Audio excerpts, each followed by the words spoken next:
Welcome to Leveraging Leadership, where we unpack the art of business leadership.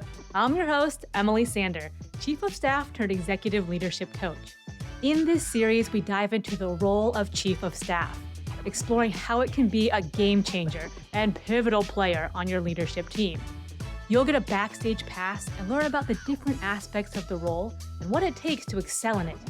We'll hear from some incredible guests who have firsthand experience serving as Chief of Staff or collaborating with one on their team.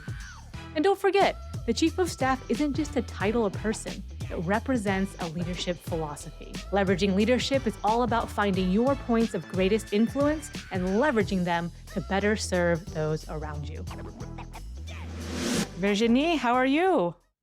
I'm really good this morning, Emily. Thank you. No, good to see you. Yeah, thank you so much for being on the show. I really appreciate it. Yes, it's great to be part of this. I'm glad we got connected. I really enjoyed reading your book, so I'm really looking forward to our session today. Awesome. So just to give the listeners a little backdrop, what was it like for you growing up and how did you get into business and kind of start your career? So I grew up in France, and at a very young age, I had a fascination for the US. So I very, in my teenage years, early teenage years, I went to my parents and I was like, okay, I want to have an experience in the US. I've done a couple summers, but really, I want to go to school and I want to really experience it. So I actually found a business school. I thought the business pass was a good one. And so I found a business school after college, after high school in France that was both in working in the US and in France. So that was my first initial path and to end up in Boston to finish my bachelor. So that was a good experience. I stayed in the dorm. I really had the whole experience there for about a year and then continued the path in business. Yeah. Wow. So you had initiative from a young age. I want to go live in the Yes. US, move countries. Wow. Yes. And I'm sure that served you well as chief of staff. So tell us a little bit about how you got to be a chief of staff for, I think, multiple departments at Microsoft. Yeah, so it's early on too. My road was like at some point I want to be a COO. So my experience over the years have been in finance, I've been in business development, corporate business development strategy. So I kind of was intentionally building some blocks and I wanted to have experience in different areas. And then about 3 years ago, with my leader that I was supporting with business development, we were talking about career paths. And I was like, the CEO stuff kind of came back to my head because sometimes you lose track where you're so into enjoying what you're doing. I had a really great experience in business development and developing partnerships.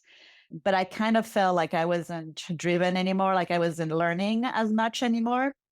And so she gave me the opportunity to be like, hey, I'm going to need a chief of staff. And I was like, yeah, that's a perfect segue to start diving into a little bit of a chief of staff CEO type of mentality and to see if I like it and I enjoy it. So she gave me that opportunity to switch almost right away. We did a little bit of a transition time. And I kind of, after a couple, like 2 to 3 months, I kind of went to her. I'm like, the rhythm of a chief of staff and the rhythm of business development are not very compatible because I think it's two different style and way of working. So there's a point where I was like, I think it's time to do 100% chief of staff. So that's how I got started. Wow. And what types of things would you actually work on? Like what types of projects or initiatives would you work on?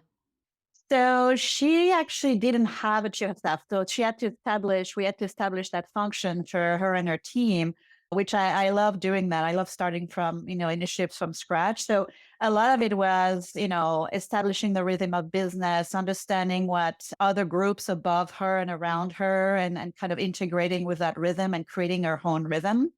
It was, figure out how we were going to do our all hands and the formats and trying the different formats, get speakers, so reaching out through the company to get interesting speakers for our team, trying to convey the culture she wanted.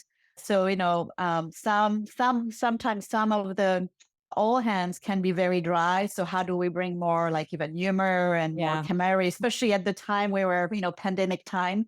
So it's being creative around there. It's also bringing more due diligence in the business development practice. We had a fairly new team as well.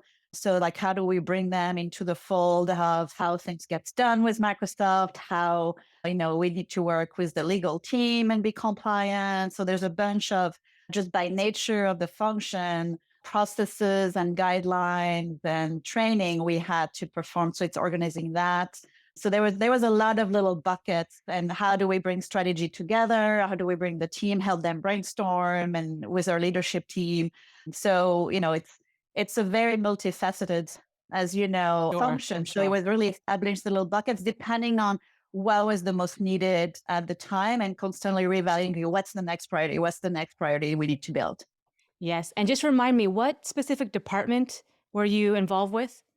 So that was the business development and partnership team for gaming at Okay. Microsoft. So a lot, and where our group didn't really necessarily work directly with developers, we worked on all the surrounding of gaming. So it could be a Oh, cool. relationship with telco, relationship with companies like Meta or Google, and so lots of variety of technology partnerships that we were guiding as well. Some small tasks and partnerships like that. Yes. So you mentioned it sounded like you were pretty aligned with your principal and that your principal was very supportive of you. And when you first created that role of chief of staff, how did you or how did your principal work to communicate what that role was to other people and what types of things you would be working on? So I think it was fairly easy in terms of certain external teams, because it's a function that's pretty widely spread at Microsoft. I think it's for the team, our collective team is my change of role, because I was one of the oldest member of the team in terms of tenure. And so I think it's for them to understand, like, hey, I'm a support function. We're here to make things better.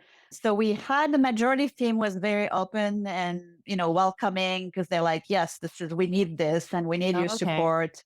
Because there's things they're taking on. A lot of people take on for themselves as managers for their team. So there's also a transition, I would say, period where you have to have those conversations to be like, hey, this thing you're trying to achieve here, I can take that on working with you, but we also make it available to the wider team. And then, there's teams that were still a little bit territorial. They feel like, you don't want them to, they feel like, you get into their business. Oh, yes. Uh, so, there's always a variance depending on people's style of how open they are and how they see the function. Hmm. I think there's you know, some people view that more of as a mid role. They don't really see that as a strategic partner that can really develop programs and support them. So you got to navigate that a little bit and realign sometimes with some of the executives. Yes. Okay. And it was interesting you mentioned that the role of chief of staff was fairly well known at Microsoft. About how many chiefs of staff did or does Microsoft have? Just ballpark. Oh gosh, it's hard to say. There's probably, I would say, hundreds, Wow. because you Wow. have I would say most EVPs, TVPs, VPs have chief of Have a chief staff. of staff. Mm. And then some GMs in certain large functions, like larger supporting large sales organization, may have one as well. It's still fairly new, I would say, at Microsoft and so on, but they have the functions very defined. What I discovered, though, talking to multiple chief of staff, is that really the role is fully accomplished depending on the vision the principal has of that function. Yes. Yes. Which is a great point. So what for your principal, what was that vision and how did you know if you were doing good, basically? What success metrics did you have, if any?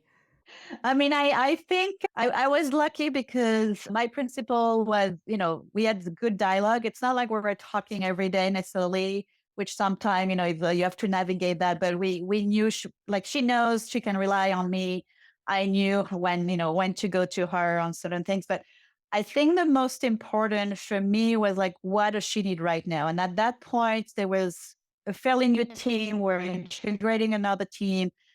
She was new in the at that level, so it was really established the basing and taking away from her plate Yes. A lot of those activities and things to figure out that she didn't have time to. So she can really focus on managing the team and really the partnership because she was very involved in the partnership. She was really involved with the C-suite level on some of those very strategic partnerships. So we kind of had that in the first couple of years is to establish that. Then we had reorg, so we didn't get to that next phase.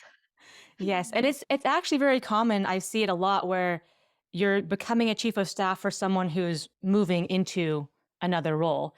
And I'm just wondering how much of your job was helping her transition and almost coaching her to get her to a point where, okay, now you're lifted out of these activities and you can focus on your new role.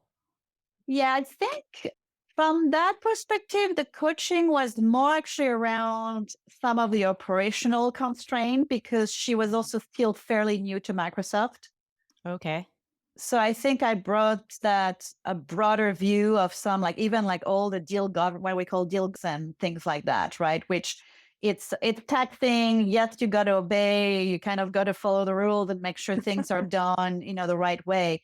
But if you look from a, result and getting deals done, it kind of gets in the way sometimes. So I think for me, with like bringing the team to do that and train the team and align the team, was a big saver of her not having to deal with it or deal with emergency because somebody missed a step or something, right?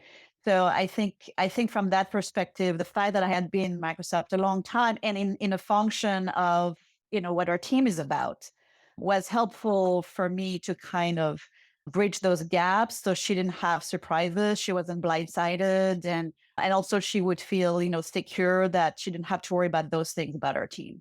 Yeah, I'm sure it was a relief for her to have someone with such institutional knowledge and just the lay of the land that would be very helpful coming into any new organization. And it sounded like you and her worked very closely together. And I'm wondering what is helpful to have in the relationship with your principal. So I know a lot of chiefs of staff, some of them know their principal in another role. Some of them are brand new, so they're strangers, and it's like, "Hi, I'm going to be your chief of staff." So, what would be what's helpful to have in a working relationship between a chief of staff and a principal? I think what's helpful is one, if you, I mean, now that I'm looking at, my next role, what I'm definitely in the line of, if you don't know the person you're going to support, the principal you're going to support, I would definitely recommend like the first 90 days, just be the shadow, Yeah. be the shadow. Because I do believe the more you can understand the way they think, you can understand what their fears are, what their worries are, how they function, how even like, culture wise, like things that they jive with, things that it helps you a lot in the function. It helps you to really quarterback them really well. And for me, for example, I align with her from a culture view standpoint. I think those are things to probe to. Yeah. Do you have the same culture view of how you want the team to be, how you want to treat people in your team, how you want that's helpful. Are you aligned in how you want to develop people from a learning and development standpoint? Yeah. Can you, because there's things if you're not quite aligned, the more you can do, either they won't care and they'll let you do, but it's not ideal either, or if you're aligned, then you can be in sync, you can troubleshoot easily. So those are the things that I like. And also, if you get to know your leader, nothing becomes personal. If something Interesting. happens, you can get, because sometimes they're so busy, you don't, it's not like you're going to have an hour conversation every day, right? So that way you can get a text, you can get an email, but it's quick, it's in the chat, right away what they mean, what they need, what question to ask back. So it makes you very supportive, but at the same time, you don't burn their time. Yes. And that's so funny you mentioned that. So when I was working with my principal, I knew when he was slammed, he couldn't read a long email or write a long reply. And so I would craft an email that was very short and had bullet points. And then it was like a multiple choice. It was like, which one of these things do you want the team to do? A, B, C, or D? And D was always other in case he had another idea. But he would Yeah. literally reply back with one letter and I would be off to the races. And so, Yeah. yes, managing their time, I think, is important and teeing up those decisions, which it sounds Yeah. like you did as well. You But it's mentioned, funny on that point because my first boss when I started my career, he always said, it was very funny. He always said, if your email doesn't come down to a yes or no answer, and also like if your email is more than a paragraph, I likely won't read it. Yeah. So We it had teaches you a lot. we had some folks at our company who just wrote like great walls of text, and I'm like, I'm scrolling, I lost it, I lost you, I don't know what this is about. So yeah, and I think a lot of executives think in bullet points, so it's like boom boom boom, give me Yes. the stuff, and if they want more information, then be ready to share the source material. But yeah, they're moving quickly. Yeah. You had mentioned trying to bring some humor and maybe lightness to your team. What are some tips or things you use to just make the team more lively or kind of lighten the mood? So one is find that gem in your team that's a great MC. Oh, okay.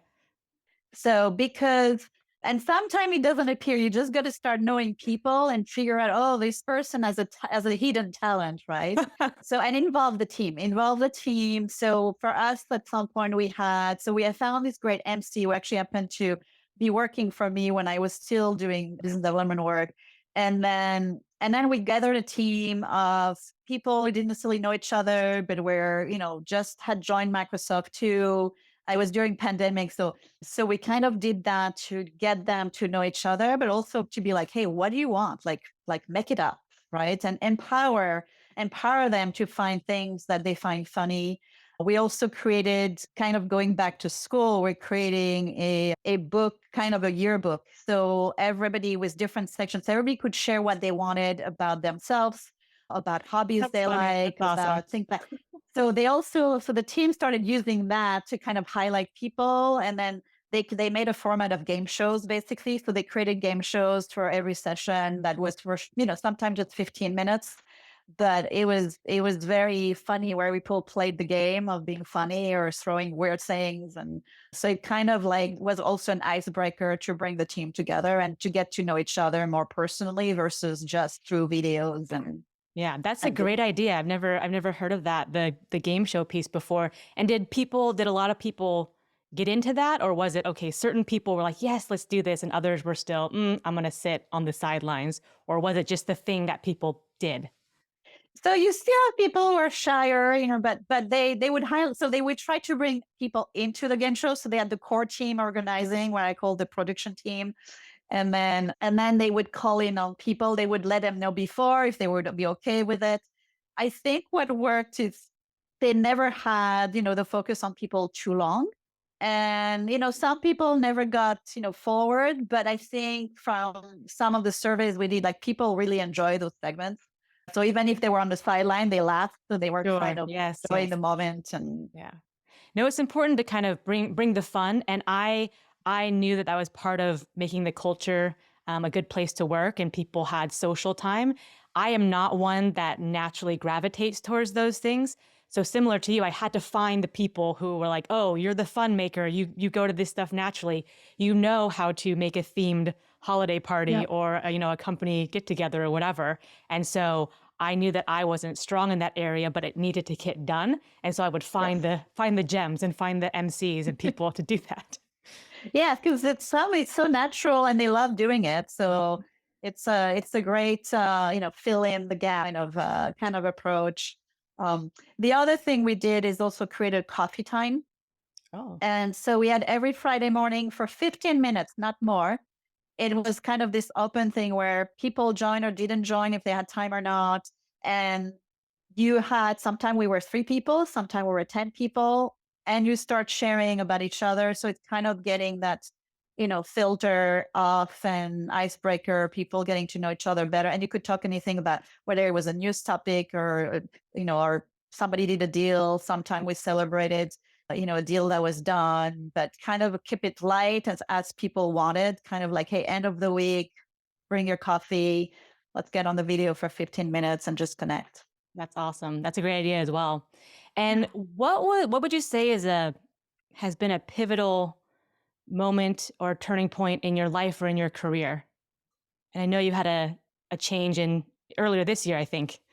Yes. So I have a couple actually. There's one years ago when I left. I was at Disney and I left Disney And I followed two people that I'd worked at Disney, and I followed them to the Vending Games.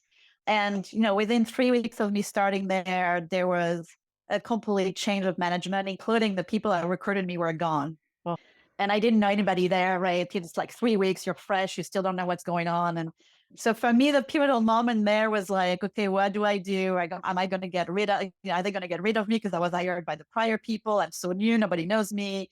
But I stuck to it. And my rule was like, just show up every day. And I started basically knocking on every door, kind of saying, hey, here's this, I'm here. I'm this person. I can do stuff. I can add value. And then I think I got tested first by the new management, but they kind of ended up adopting me and giving me one of the best opportunities I got, just to work on strategy, on turnaround strategy, and even start a new mobile gaming business, which was very early on in the industry. And, that level of empowerment, the CEO there was very pro women also, which was, it's something I hadn't think in yet for me, like some of the gender bias you find, that really, like, he was definitely making sure women were fine, and women, like, he didn't, he had women in the leadership group. And so and the way it empowered, the way it was, making you feel empowered to do your best work was significant for me. To get that experience and really feel it was really one of those pivotal moments. And then my new pivotal moment I'm in the middle of is, being outside of Microsoft for 12.5 years. For the first time, being able to take the opportunity to not do anything right away and take some sort of sabbatical, let the brain rest. I think for a few months, I barely touched my computer, like, wow. once or twice every month, not even. Let the brain rest, let every day be what they are, enjoy family time, enjoy, painting and learning to paint and sculpture, and kind of exercise the other side of the brain. And now feeling like, I'm ready to look for the next chapter and to find that new opportunity. And it's exciting because there's a lot of learnings that come up as you let the brain rest. Things kind of settle down. I also want to make sure I don't go in my next move with a kind of too much of a Microsoft mindset, because I want to be very open to a different company, a different culture, different way of working, all those things, which sometime after 12.5 years, you kind of get kind of piloted into. So yes, it's a very exciting moment because I kind of feel like this is the start of the next chapter. Yes. Well, let me just say, good for you for actually taking time off and not touching a computer and doing your art and then using a whole different type of your brain. Because when you focus on something and you hold on to it tightly and it's all you do, you're less creative. And so when you said, oh, I had different ideas and new things came up, that happens all the time. So if people are listening, taking that time off or recharging is not a waste of time. It's actually preparing you and giving you better and more creative ideas and resources. So thank you for sharing that. And if you were to just pass along one piece of advice, or if you have a motto for how you've gone through your career, or advice to a chief of staff, what would it be?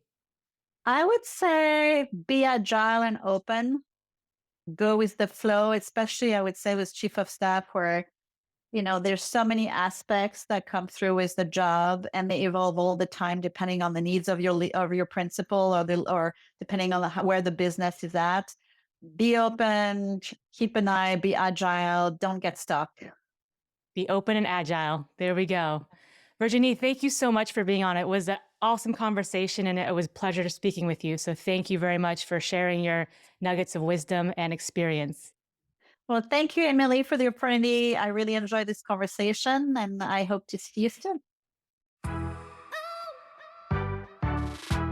If you enjoyed today's episode, please like, share, and subscribe wherever you get your podcasts.